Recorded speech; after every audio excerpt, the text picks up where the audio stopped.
নমস্কার, দেখছেন talk to Bangla. আমি অভিষেক রয়েছে আপনাদের সাথে। এই মুহূর্তে যে খবর নিয়ে উপস্থিত হয়েছে, রাহুল গান্ধী দেশের বিরোধী দল নেতা, তিনি আবারও রাজপথে নামলেন, দিল্লির রাজপথে, এবং ছাত্রদের পাশে দাঁড়ানোর বার্তা দিলেন এবং মার্চ করলেন আজকে সন্ধেবেলা, এবং সেখানেও পুলিশের সাথে বচসায় জড়ালেন তিনি। এবং তার সঙ্গে গুরুত্বপূর্ণ যেটা, হাতে সংবিধান নিয়ে রাহুল গান্ধী মার্চ করলেন, এবং অবশ্যই 137 জন সাংসদ রাহুল গান্ধীর সঙ্গে ছিলেন। রাজঘাটে গিয়েছিলেন তিনি, অর্থাৎ যেখানে জাতির পিতা মহাত্মা গান্ধী তার সমাধি রয়েছে, সেখানে তিনি যান এবং সেখানে গিয়ে নিট পেপার লিক ইস্যুতে যে সমস্ত ছাত্রেরা এখনো পর্যন্ত সুইসাইড করে মারা গিয়েছে তাদের প্রতি, তাদের আত্মার প্রতি তিনি শ্রদ্ধা জ্ঞাপন করেন, এবং অবশ্যই সামগ্রিক যে ছাত্র আন্দোলন তার প্রতি সংহতি জানান রাহুল গান্ধী, দেশের বিরোধী দলনেতা। আপনারা জানেন রাহুল গান্ধী লাগাতার কিন্তু 20 তারিখের পর থেকে প্রতিদিন কোনো না কোনো মুভমেন্ট, কোনো না কোনো অ্যাক্টিভিটি তিনি করছেন।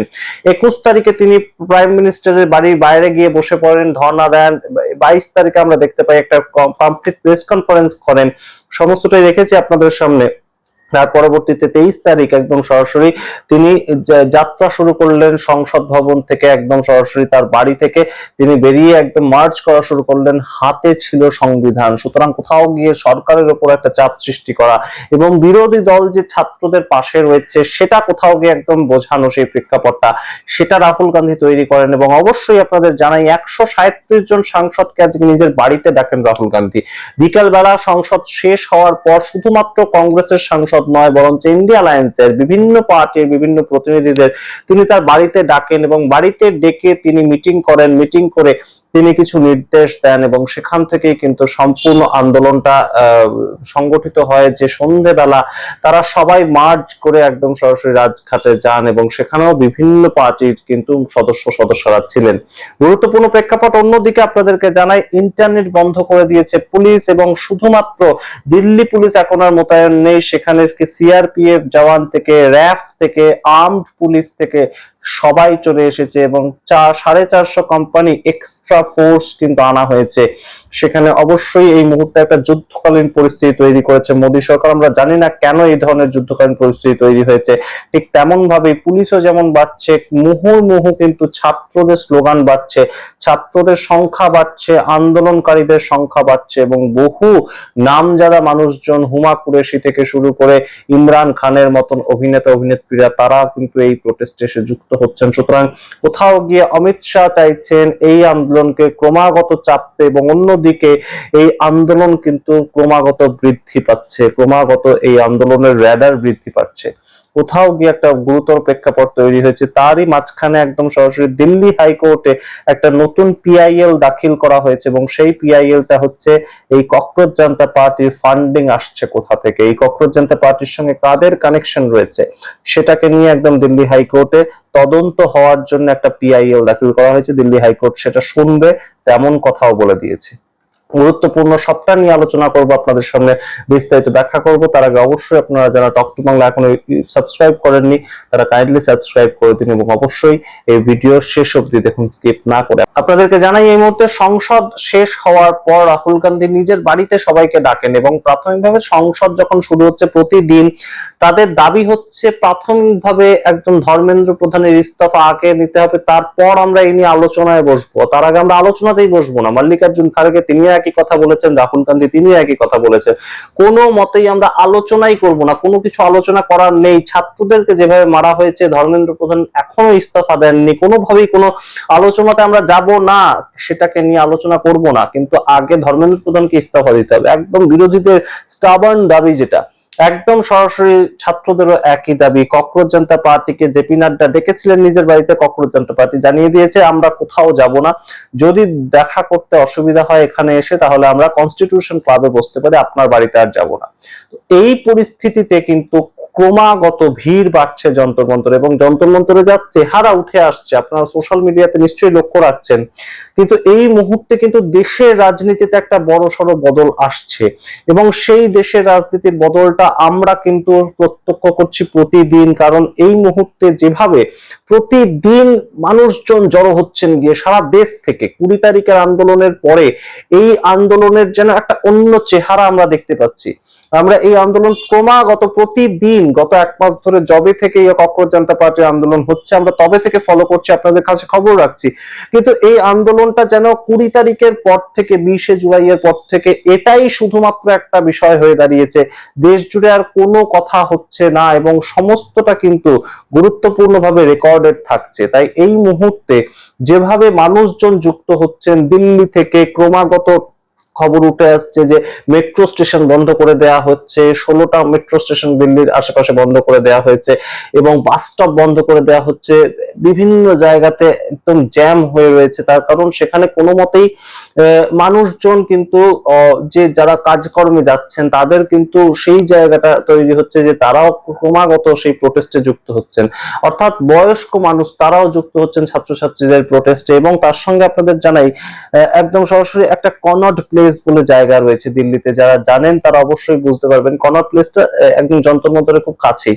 সেখানে একটা বাজার রয়েছে, সেই বাজার কমিটি থেকে জানিয়ে দেওয়া হয়েছে আজকে সন্ধ্যে 6টার পরবর্তীতে আর দোকান খোলা থাকবে না। কেন দোকান খোলা থাকবে না? তাহলে কি পুলিশের তরফ থেকে এই অর্ডার দেওয়া হয়েছে বাজার কমিটিকে? আমরা জানি না। তাহলে কি প্ল্যান রয়েছে পুলিশের? এমন ভাবে কি একদম সম্পূর্ণ আন্দোলনটাকে ছত্রভঙ্গ করতে তারা উদ্যত হবে? আমরা জানি না। বিভিন্ন ভাবে কিন্তু বিভিন্ন খবর উঠে আসছে। তারই মাঝখানে গুরুত্বপূর্ণ, ককরোচ জনতা পার্টির ফান্ডিং করছে কে, এই বিষয়টা নিয়ে কিন্তু দিল্লি হাইকোর্টে, যেটা বিভিন্ন জায়গায় আপনারা দেখেছেন, দিল্লি হাইকোর্ট থেকে অর্ডার বেরিয়ে এসেছিল ককরোচ জনতা পার্টিকে নিয়ে, সোনাম ওয়াংচুককে নিয়ে বিভিন্ন অর্ডার বেরিয়ে এসেছে। তো সেই দিল্লি হাইকোর্টে একটা পিআইএল দাখিল হয়েছে, এবং হিন্দু মহাসভার পক্ষ থেকে সতীশ কুমার আগরওয়াল তিনি এই পিআইএলটা দাখিল করেছেন, এবং তিনি বলছেন যে এই participation of the activist and the political leaders and foreign funding, এটা সম্পূর্ণ তদন্ত হওয়া দরকার। যারা পার্টিসিপেট করছে তাদের পেছনে কে রয়েছে, তাদের পলিটিক্যাল ব্যাকগ্রাউন্ড কি, এবং যারা পলিটিক্যাল লিডার আসছে তারা এই ফান্ডিং করছে কিনা সম্পূর্ণ আন্দোলনটাকে। তার থেকেও গুরুত্বপূর্ণ যেটা যেটা বারংবার কেন্দ্রীয় মন্ত্রীরা প্রথম দিকে এই আন্দোলন তৈরি হওয়ার পরেই বলেছিলেন যে এই সম্পূর্ণ আন্দোলনটা ফরেন থেকে ফান্ডেড কিনা। গুরুত্বপূর্ণ প্রেক্ষাপট, কারণ একটা আন্দোলন চালাতে গেলে তো খরচা হয়, তো সেই খরচাটা করছেন কে? কিন্তু সাধারণভাবে আমাদের কাছে যা ছবি উঠে আসছে, প্রতিদিন হাজার হাজার মানুষ দেশের বিভিন্ন জায়গা থেকে সুইগি জোম্যাটোর মাধ্যমে কিন্তু প্রচুর খাবার পাঠিয়ে দিচ্ছেন, তাদের মতন করে যোগদান করার চেষ্টা করছেন, কেউ ছবি আঁকছেন, কেউ গান গাইছেন। এই আন্দোলনটা কিন্তু এখন আর শুধু দিল্লির আন্দোলন বা ককরোচ জনতা পার্টির আন্দোলন বা অভিজিৎ দীপকের আন্দোলনও নেই। এখন কিন্তু সম্পূর্ণ আন্দোলনটা জনতার আন্দোলন হয়ে গিয়েছে। অভিজিৎ দীপকে যদি আজকে বলেন যে তিনি আজ সম্পূর্ণ আন্দোলন তুলে নিলেন, তাহলে কি জনতা বন্ধ করবে এই আন্দোলন? পলিটিক্যাল অ্যানালিস্টরা কিন্তু তা বলছেন না। পলিটিক্যাল অ্যানালিস্ট বলছেন যে অভিজিৎ দীপকে যদি চানও এখন আর এই আন্দোলন তিনি বন্ধ করতে পারবেন না। সম্পূর্ণটা ককরোচ জনতা পার্টির হাতে আর নেই।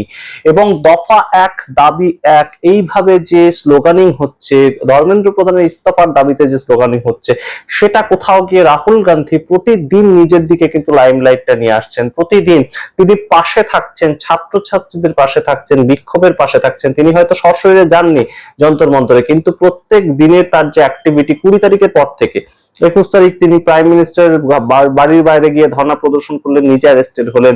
22 তারিখে একটা গোটা প্রেস কনফারেন্স করলেন, তিনি সেখানে দেখিয়ে দিলেন গত 10 বছরে 150 বেশি পেপার লিক হয়েছে।